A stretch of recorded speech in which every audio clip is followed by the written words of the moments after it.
Indonesia, negara dengan luas daratan 1.922.570 km persegi dan luas perairan 3.257.483 km persegi. 17.000 pulau membentang dari Sabang sampai Merauke menjadikan Indonesia dikenal dengan julukan negara kepulauan serta merupakan negara keempat dengan populasi penduduk terbesar di dunia. Luasnya Indonesia, ribuan pulau Indonesia, keanekaragaman hayati yang dimiliki, serta dihuni oleh penduduk yang banyak membuat Indonesia memiliki kemajemukan dari berbagai aspek. Kemajemukan Indonesia mengindikasikan jati diri khas yang tidak semua negara miliki dengan corak khas yang berbeda tiap daerahnya. Macam-macam kemajemukan Indonesia dapat dilihat dari agama, budaya, suku, ras, etnis, serta bahasa. Indonesia merupakan salah satu bangsa yang memiliki keanekaragaman agama. Ada 6 agama yang diakui di Indonesia antara lain Islam, Kristen, Katolik, Hindu, Buddha, dan Konghucu. Saat ini, Islam menjadi agama mayoritas penduduk di Indonesia dengan jumlah pengikutnya sekitar 87,2%. Sementara itu, Kristen memiliki penganut sekitar 6,9%, Katolik sekitar 2,9%, Hindu sekitar 1,7%, Buddha sekitar 0,7%, dan Konghucu sekitar 0,05%. Agama-agama tersebut memiliki tempat ibadahnya masing-masing, seperti Islam dengan masjid, Hindu dengan pura, Buddha dengan vihara, Konghucu dengan kelenteng, Katolik dan Kristen dengan gereja sebagai tempat ibadahnya.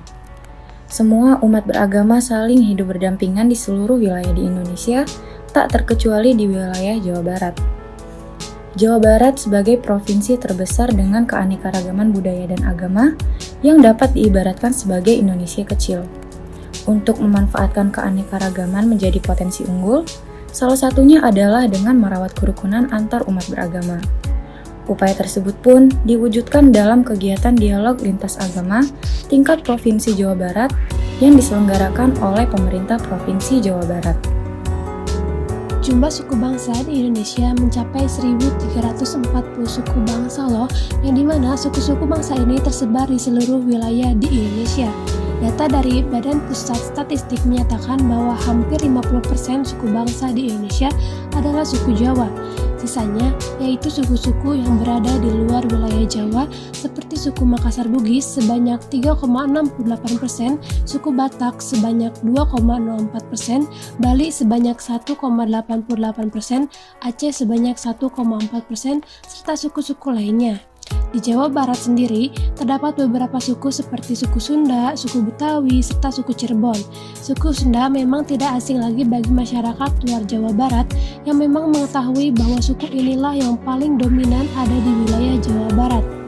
Yang dimana suku ini lahir dari perpaduan suku yang didatangkan Belanda ke Batavia dengan suku yang lebih dulu ada seperti suku Sunda, Melayu, Jawa, Bugis, Tionghoa, Arab, Bali, dan Ambon. Dan suku terakhir yang ada di Jawa Barat adalah suku Cirebon. Suku ini banyak tersebar di daerah Cirebon dan Indramayu. Masyarakat suku ini memeluk agama Islam. Bahasa yang dituturkan merupakan gabungan dari bahasa Sunda, Arab, dan Cina, yang mereka sebut dengan bahasa Jawa dialek Cirebon atau bahasa Sunda Cirebon. Di Indonesia, bahasa yang digunakan bermacam-macam, mulai dari bahasa nasional hingga beragam bahasa daerah yang digunakan sehari-hari. Terdapat lebih dari 700 bahasa daerah di Indonesia yang dituturkan oleh suku-suku yang ada di Indonesia. Namun sayangnya pada awal tahun 2018, 11 bahasa daerah di Indonesia dinyatakan punah. Menurut Bapak Ganjar Harimansyah dari Bidang Perlindungan Pusat Pengembangan dan Perlindungan Bahasa di Jakarta, ada beberapa penyebab kepunahan bahasa daerah, yaitu penyusutan jumlah penutur, bencana alam, peperangan, perkawinan antar suku, sikap bahasa daerah penutur, dan letak geografis. Dari ratusan bahasa, terdapat beberapa bahasa populer yang cukup sering didengar oleh masyarakat Indonesia, yaitu bahasa Jawa, Sunda, Madura, Bugis, dan bahasa Minangkabau. Dengan kemajemukan dan keberagaman bahasa itulah yang membuat Indonesia menjadi negara yang istimewa dibandingkan dengan negara lainnya. Banyak orang masih sering tertukar dengan istilah ras dan etnis. Menurut Merriam-Webster, ras adalah sekelompok orang yang berbagi asal budaya, geografis, bahasa, agama, atau latar belakang yang sama. Keberagaman ras Indonesia disebabkan oleh beberapa faktor, yang salah satunya adalah kehadiran bangsa asing ke wilayah Nusantara. Para ahli menyatakan bahwa bangsa Indonesia tidak mengenal adanya ras murni dari suatu ras utama di dunia, melainkan campuran dari ras-ras yang lain. Lantas, ras apa saja yang ada di Indonesia? Yaitu ras Malayan Mongoloid, ras Melanosoid, ras Asiatik Mongoloid, serta ras Kaukasoid Indik.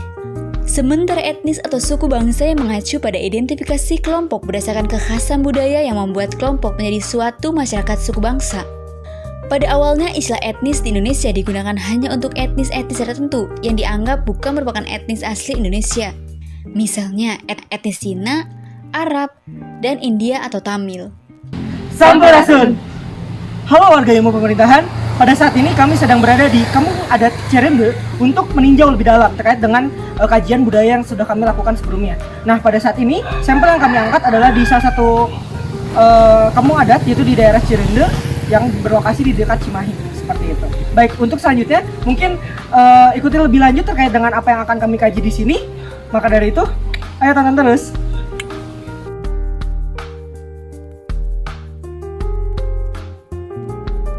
Kampung Cirende teh pami wilayah lemburna kurang lebih 7 hektar. Wilayah lemburna, pertanian teh atau wilayah perendahan eta luasna 25 hektar.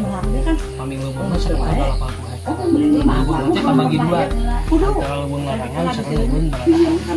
Pami jumlah penduduk eta teh kabisa daya nama hampir 70-an langkung gitu kepala keluarga. Sebenarnya kadang-kadang di PRW kami warga adat mungkin 60 kakak adat nama itu sama-sama masyarakat sini, tapi lain bagian tidak komunitas adat, tapi kami orang gitu. Nah sebenarnya teh ceritanya filosofinya di Kampung Cirende teh nah di damian Cirende sampai kecapuk sih sarang rende si teh cai atau air dan itu pohon-pohonan jenis tumbuhan.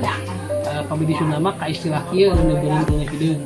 Udah kayak sekolah tangan, jadi rende teh seueur rupina teh. Tapi kapungkur di Ciracai, seueur katangkalan rende. Dinamian ke Kampung teh Cirende. Tapi secara filosofis Cirende teh asal bakecap sarende. Sarende sainggal sarende sapihanan. Aslinya gotong royong.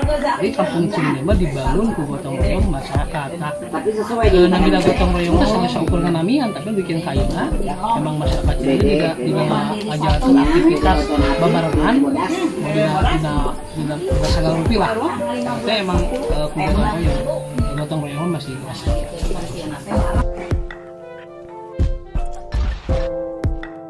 Jadi sekarang yang bertahan itu mau 20 kakak.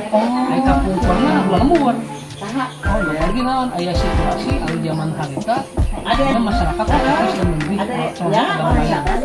Masyarakatna keyakinan seperti itu. Paminya rioskeun budaya mah kan orang Sunda pacarna budaya Sunda. Budaya Sunda teh ngabeku kana istilah dikit amit ngawin lapis tanah kapal nyucuk warungan mapai wahangan ya teh raja nincak hambalan nyucuk uli mapai bukti kan itu mah malah gedang eta budaya Sunda tapi aya tradisi. Nah masyarakat ini nyambi sebagai pewaris tradisi di para sepuh diwariskan ke diamanatkan ke kakuna jadi ka ayeuna ngajaga nilai-nilai tradisi kasundaan anu masih keneh aya anu hubunganna jeung hukum adat gitu. Tradisi anu masih kena aya di Cirende duka hiji ayeuna tradisi tuang santun. Tapi bakal pokok masalah Sunda kan sinkron. Terus aya tradisi upacara adat itu tahun 6 tahun saka Sunda. Aya tradisi upacara mulasara Ciracai. Aya tradisi pernikahan, aya tradisi kematian panggil jeung saja. Tanggal 18 teh pada tanggal 20 hiji Syura bikin 20 kilo. Nah, emang penangkalan pada dirinya. Jadi puncak teh pokoknya mah antara paling satu 2 hiji nu ditana tapi 20 kalungan. Kemarin mah pas titik itu di 20 hiji Syura bikin 25 Syura.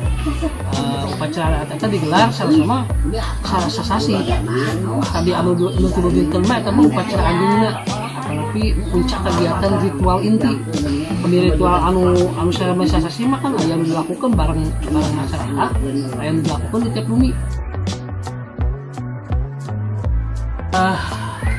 Kami beberapa pemerintah teh kan heureun disebut aya mana disebut eueuh biasa kali Jadi selama dia bingung lah kondisi pemerintah jelas dengan dukung karena kondisi nanti Cirende lagi nawan terus aya peran aktif di pemerintah kota Cimahi nu ngajadikeun Cirende bisa bertahan. Aya peran aktif kota Cimahi mereka upacara tujuan memantau Saka Sunda jadi warisan budaya Sunda di Kementerian Pendidikan. Oke, salah satu rasi oke jadi warisan budaya berarti aya peran kota Cimahi. Tapi bentuk bersifat acan karaos terus kaduana pemerintah Cimahi can wantun ngajieunkeun hiji peraturan perlindungan jeung masyarakat.